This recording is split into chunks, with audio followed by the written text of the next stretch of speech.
Right, good day all. So we're moving on to Surah 76, Surah al-Insan, right? Translated to be man, right? Surah al-Insan, right?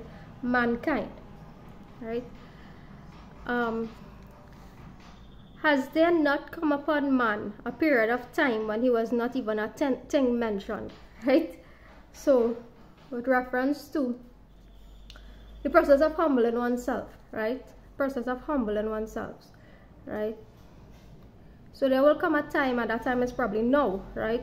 Where you will not hear, right? Certain names, certain beings, the names of certain beings mentioned, right? As gods, right? As God, or as a being that's worthy of worship, right? Whatever, by whatever name, right? Because according to the book, right, Allah is the only name, well, the highest name one, the highest name of God one, and the being, the creator of the universe, which is the only being that is worthy of worship. So all other names, there will come a time when all other entities as beings of worship, right, would dissipate from existence, right? Has there not come a period of time upon man, a period of time when he was not even a thing mentioned, right? So indeed, Allah created man from a sperm drop mixture, right? That you may be tried, right? Be a trial, we are being tested by God, right? And Allah made upon us, hearing and seeing, right? So a sperm drop mixture, what is it? It's a combination of male and female substances, right? And that is why this process is about harmonizing your inner self, right? The process of harmonization of your inner being, right? The combination of both masculine and feminine principles within ourselves, right? And allowing that feminine and masculine principle within self to be reflected in our outward reality, right? So knowing that if we were created, right, and I want people to pay attention to this carefully, if you were created Allah created you using both masculine and feminine substances or properties, right, then how is it that your outward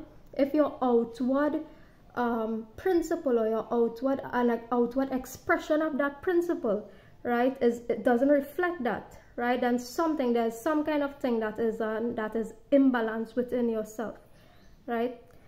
If it is that your outward expression of that which created you, which is a combination of masculine and feminine properties, if that is not reflected in your outward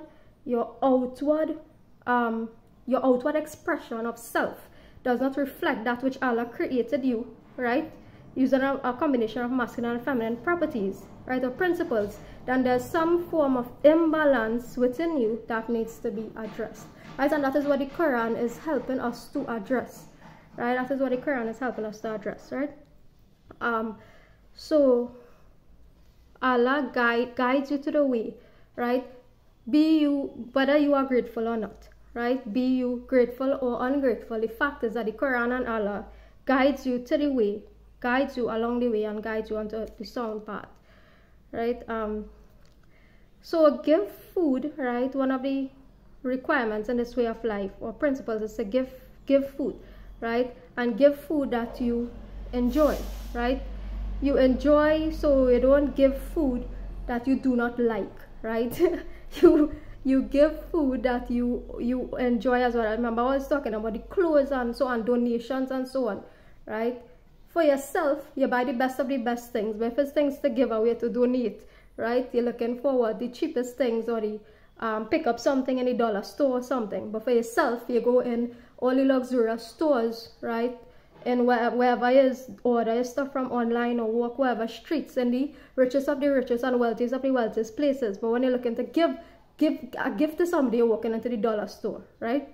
So it's the same principle with food, right? The things that you love to eat, right? Things that you love to consume, share those things as well, right? Share those things as well, right? And do not anticipate a reward or anything. Don't even expect gratitude, right? Do not expect anything, because when you give, you give, right? You give freely from your heart, right? And so in so doing, Allah will protect you from the evil of what? Judgment, right? Of negative judgment and so on, right? You will be protected from these things. Right. So for the righteous, among some of the things for the righteous is that fruit be picked, and fruits will be available for you to pick, right? And these fruits will lower themselves in compliance, right? According to the book. The book says that fruits will be picked and will be lowered in compliance. So you adjust yourself to the will of Allah, right?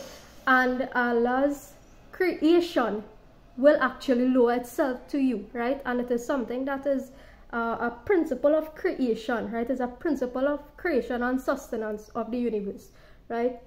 You raise your standards to Allah's will, right? And Allah's creation, right? Allah's creation will lower itself to you. Raise your standard to Allah's will, right? And all of Allah's creation will lower itself to you, that you will participate. You will be able to participate, right? Participate in righteous enjoyment, right? For whatever period of time that you are here.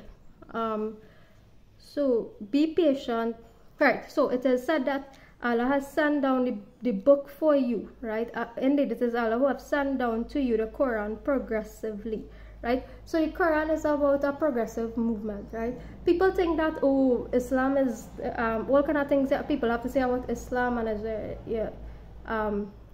people who cannot appreciate the message of Islam, right? But the Quran is actually a message of spiritual progression, right? It is spiritual progression if you actually align yourself with the practices and the values and so on. It is a book and a way of life that teaches spiritual progression, right? Spiritual progression, right? So be patient for the decision of Allah, right? And do not be amongst the sinners or disbelievers and those who are ungrateful, right?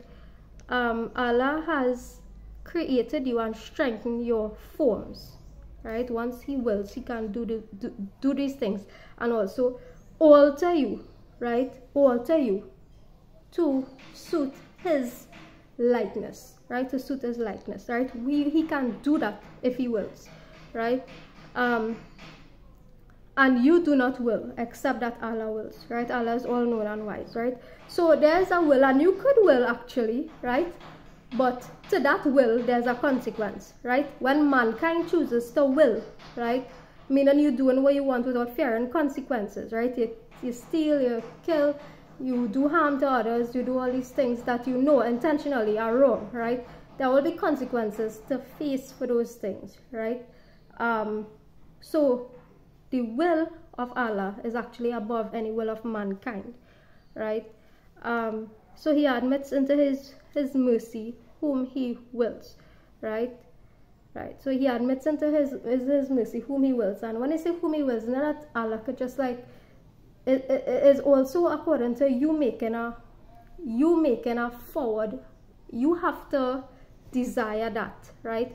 You have to desire being willed into that mercy through your own actions as well, right? Through your own actions, right? So like I always say, that line about taking a step towards God and God making 10, walking towards God and God running towards you, right? It is indeed a true thing. Once you show or demonstrate that willingness to, hey, I want to change my life in this regard, right? All the universe will come forth to your assistance and help you to make these sorts of decisions, right?